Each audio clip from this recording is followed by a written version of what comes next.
Assalamualaikum warahmatullahi wabarakatuh. Selamat siang podcast SMA 1 Demak dimanapun kalian berada. Kembali lagi di acara kita ngobrol santai dalam dunia seputar pendidikan, sosial, budaya, politik, dan lain sebagainya di podcast SMA 1 Demak aktual, akurat, dan berkarakter.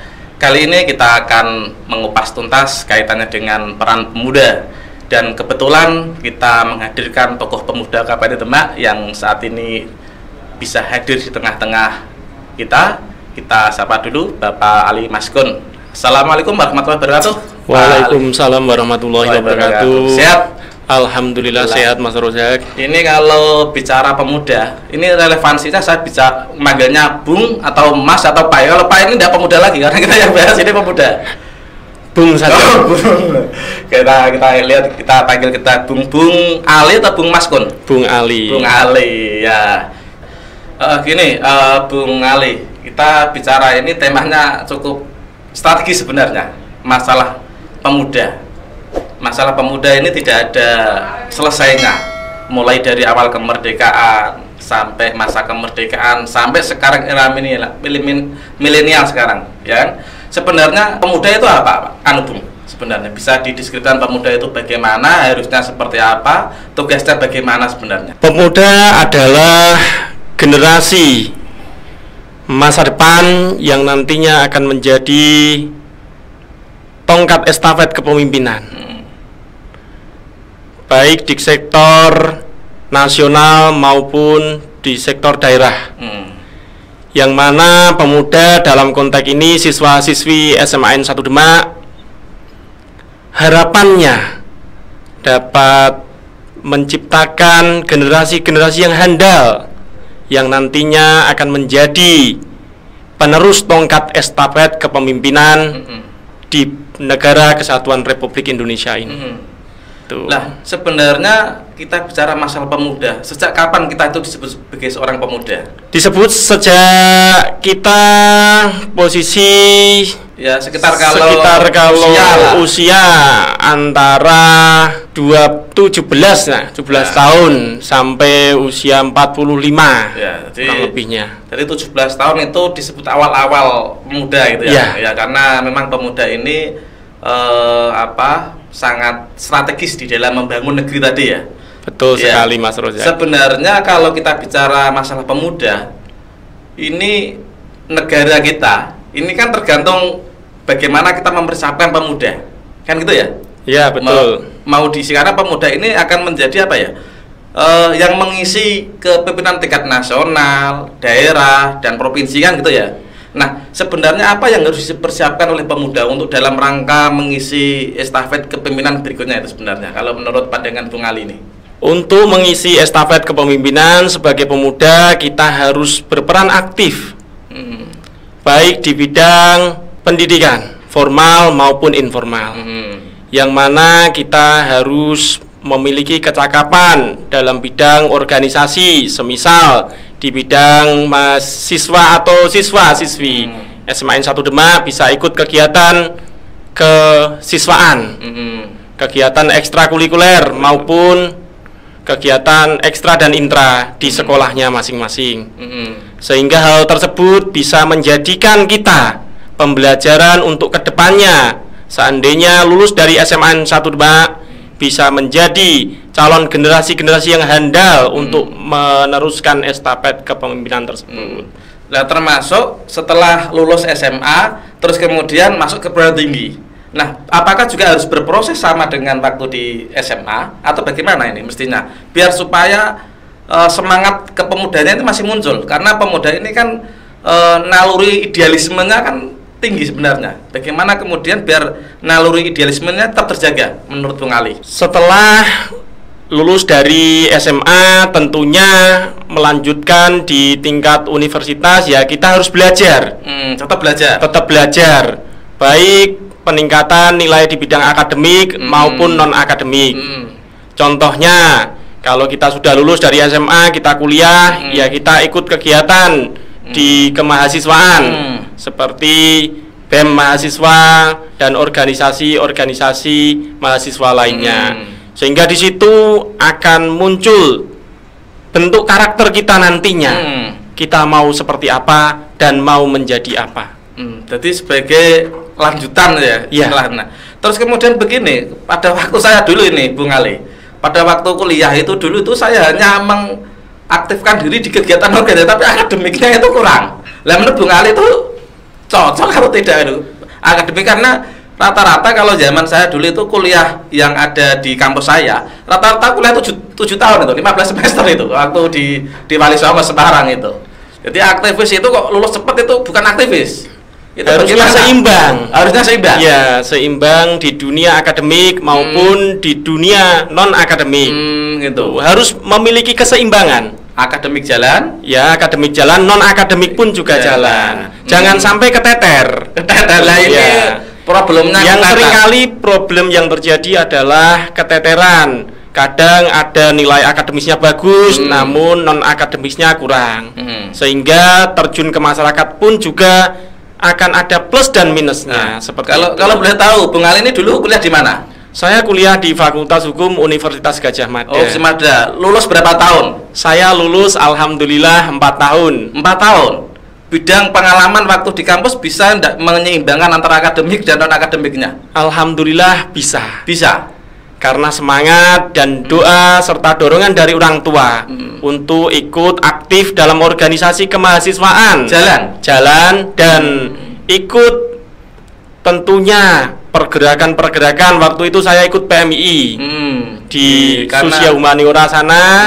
Nah, sebagai organisasi pergerakan saya, dan saya juga harus nilai akademik saya harus bagus juga. Waktu itu kalau boleh tahu bocorannya berapa IPK-nya?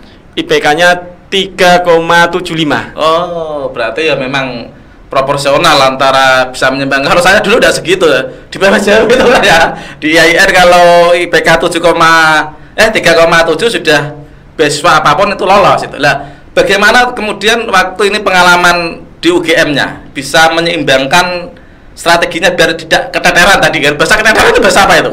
Bahasa keteteran itu ketinggalan. Oh, ketinggalan. Lebih ilmiahnya gitu. Ilmiahnya ketinggalan. Kalau bahasa Jogjanya keteteran. Demak bahasa ketinggalan. Lah, bahasa ketinggalan. Strateginya gimana Bung Ali ini? Biar tidak bicara begini, karena jangan sampai pemuda ini hanya di dalam aktif kegiatan nanti akademiknya ndak akhirnya nanti kan juga berdampak fatal juga. Pengalaman yang bisa dibagikan kepada studio podcast. Pengalaman yang bisa saya bagikan terkait dengan kesetaraan antara nilai akademis dan non akademis, yaitu yang pertama, kita menggunakan waktu kita dengan sebaik-baiknya. Jadi waktu masa kuliah saya itu nggak ada masa pacaran. Betul sama sekali. Seperti itu, sehingga ya waktunya kuliah saya kuliah. Setelah kuliah kita mengikuti kegiatan kemahasiswaan dan sebagainya, ya kita mengikuti. Setelah itu kita pulang pun juga membaca apa yang kita kerjakan tadi.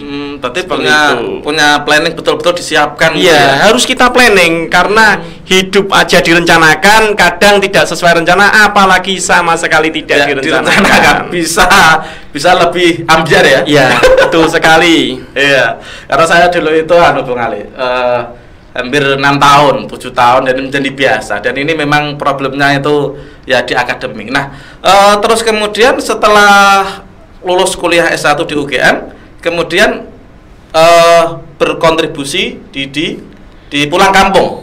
Ya, saya pulang kampung bangun desa. Oh, bangun desa. Sebagai seorang pemuda. Sebagai seorang pemuda di sana saya mengajarkan terkait dengan berwirausaha. Apa yang kemudian memastikan dan meyakinkan masyarakat sekitar lulusan UGM dengan IPK seperti itu dan seorang pemuda? Apa kontribusinya Bung Ali yang kelihatan? Kontribusinya saya menanamkan pendidikan di pemuda di desa saya.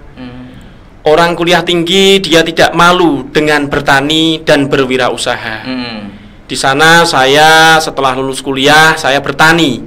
Betul bertani ya. Atau betul bertani sebagai seorang petani, namun petani modern. Oh, petani modern. Yang mana saya tahu di Kabupaten Demak ini banyak lahan-lahan pertanian yang cocok untuk padi dan sebagainya. Saat itu kalau boleh tahu domisilinya di mana Bung Ali ini? Saya domisilinya di Boyolali. Oh, bukan Demak. Bukan. Oh, Boyolali. Ya, di Boyolali. Pada waktu itu ya, setelah pulang kuliah. Pulang kuliah di Boyolali. Karena Boyolali itu hampir juga secara geografis sama dengan Demak, Kabupaten Demak. Terus di sana saya mengadu nasib sebagai wirausaha dan petani modern, yang mana sebagai seorang petani saya menggarap sawah. Tuh. Dan yang paling penting pemula. Ya, betul, pemula sekali. Oh, gitu.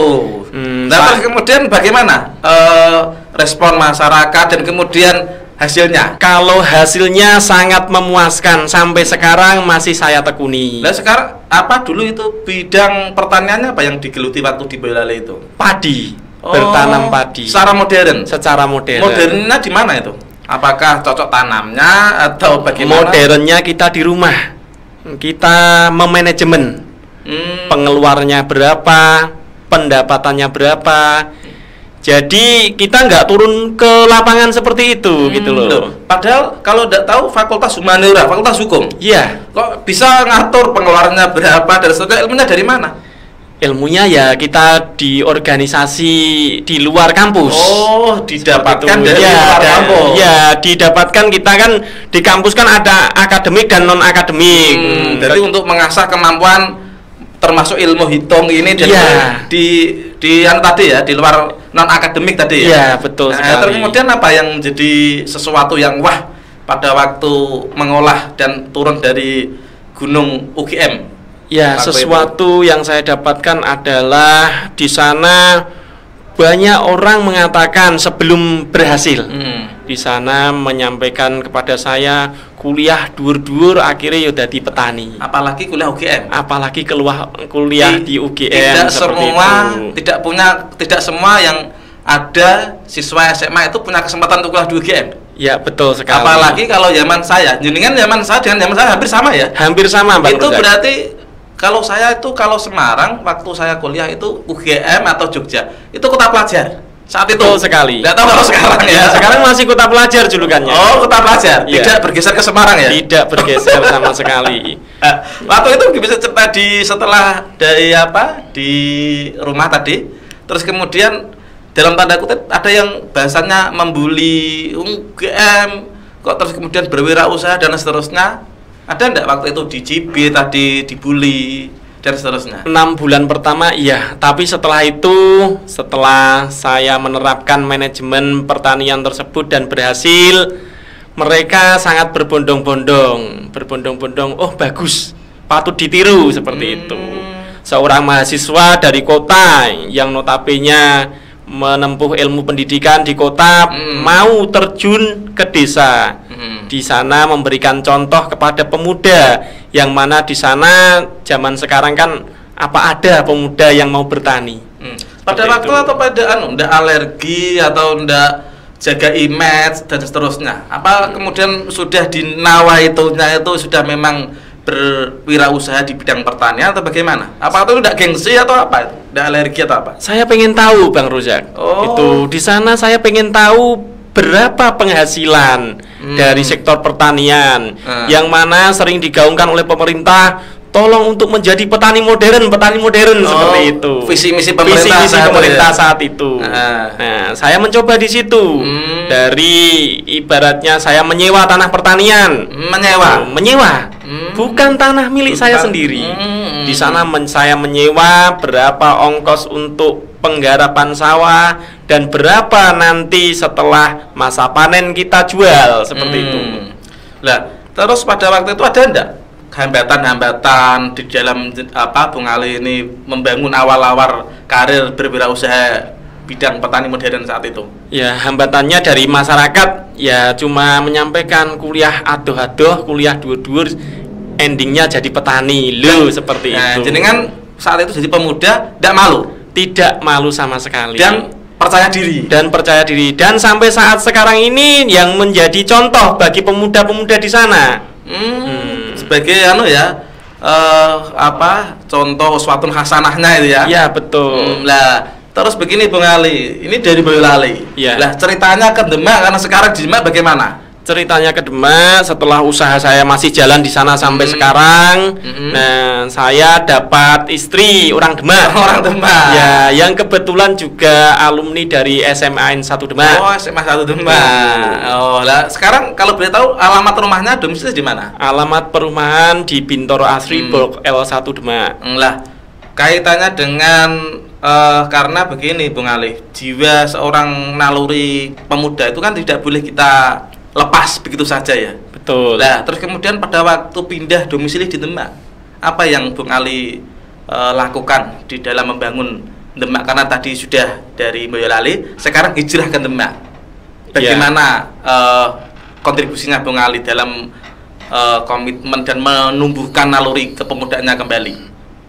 Di sini saya melihat potensi-potensi pemuda, baik ada yang berpotensi dia menjadi pendidik, ada dia yang berpotensi menjadi seorang politikus, ada juga dia yang memiliki potensi sebagai kiai dan sebagainya. Di sana saya mensupport, memberikan semangat bahwa tidak ada yang tidak mungkin di dunia ini kalau ada niat dan usaha. Seperti itu. Kalau boleh tahu Bung Ali, di Demak ini Bung Ali terakhir jabat apa Bung Ali? Saya diamanai sebagai Ketua ISNU Kabupaten Demak. ISNU itu apa Bung Ali? Ikatan Sarjana NU Kabupaten Demak. Oh, Kabupaten Demak. Iya, betul sekali. Itu wadahannya apa? Wadah atau profesi atau apa itu? Atau itu organisasi khidmah di Nahdlatul Ulama. Salah satu kamarnya yaitu ISNU. ISNU. Ya. Terus kemudian relevansinya dengan pemuda apa, Bung Ali? Yang mana di ISNU itu adalah kumpulan-kumpulan dari sarjana pemikir-pemikir. Hanya pemikir banyak tuh yang nantinya bisa berkontribusi memberikan sumbangsih pemikirannya untuk pembangunan ke depan. Contohnya apa Bung Ali? Contoh konkretnya? Contoh konkretnya kita memberikan pembelajaran politik. Yang pertama, pembelajaran terkait dengan wirausaha.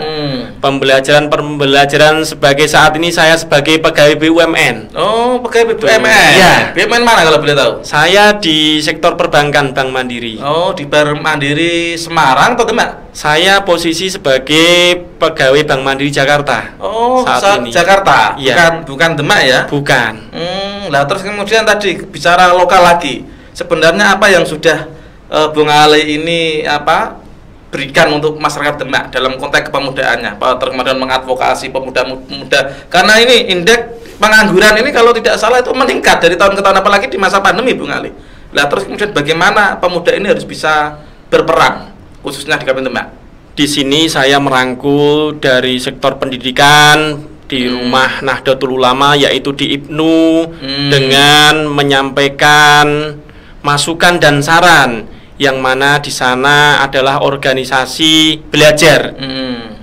Ya kewajibannya belajar ya belajar, seperti itu, tidak kemana-mana, seperti itu. Tugasnya pelajar ya belajar. Sebagai modal awal, dasarnya menjadi seorang pemuda seperti itu. Tugasnya belajar ya belajar, tidak nongkrong dan sebagainya, seperti itu.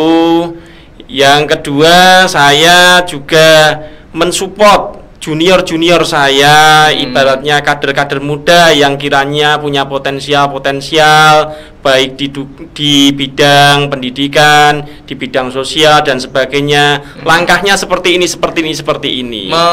Mengadvokasi, mendampingi, dan serta mengedukasi. Iya. Lah kalau bisa, apa yang sudah kemudian saat ini konkret dan real terlihat oleh Bung Ali selaku tokoh pemuda sekaligus tokoh ISNU dan seterusnya?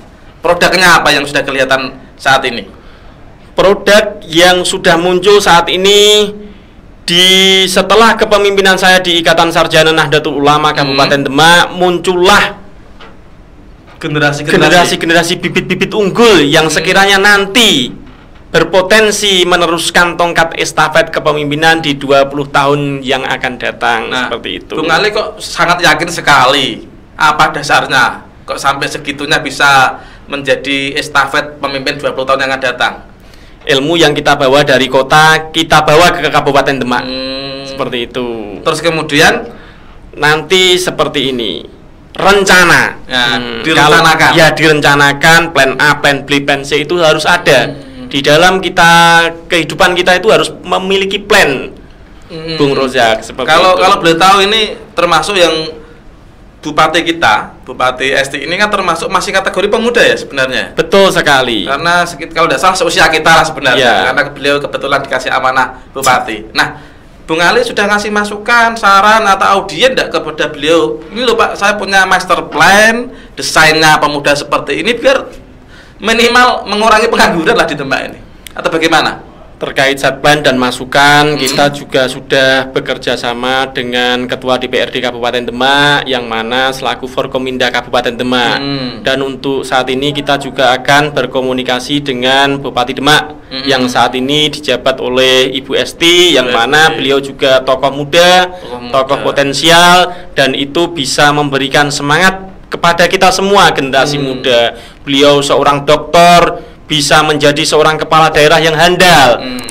Contohnya itu dapat kita tiru sebagai generasi muda yang backgroundnya sebagai seorang dokter juga bisa melepaskan studinya, jadi kepala daerah. Jadi memang pemuda ini mestinya juga tidak boleh puas terhadap apa yang sudah dimiliki. Betul begitu Bung Ali ya?